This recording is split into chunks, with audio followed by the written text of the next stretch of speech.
The Japan-US Security Treaty, frequently criticized by former President Trump, presents an intricate dynamic where perceptions of imbalance arise.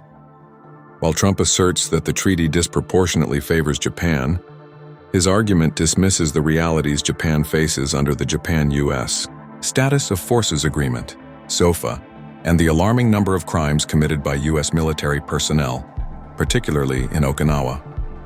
This structure raises questions about the fairness of the alliance, one demanding deeper scrutiny beyond surface interpretations. The historical backdrop reveals a disturbing trend. Thousands of crimes by U.S. personnel, from assaults to traffic incidents, have plagued Japan since World War II.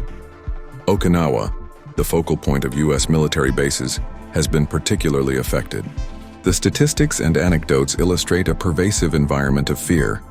Incidents of sexual assault against minors, reckless drunken violence, and destructive behaviors perpetuated by off-duty soldiers have created not only insecurities, but an atmosphere of resentment. Each incident, monumental in its impact, sparks public outcry and raises alarm about the lack of accountability for those who commit such acts. Moreover, the SOFA complicates the legal landscape significantly. The limitations placed on Japanese authorities regarding the prosecution of U.S.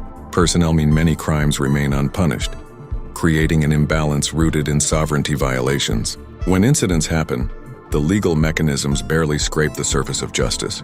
In stark contrast to arrangements in countries like Germany, where local courts exercise jurisdiction over U.S. service members, Japan's situation undermines its sovereignty and complicates the perception of equal partnership in the alliance.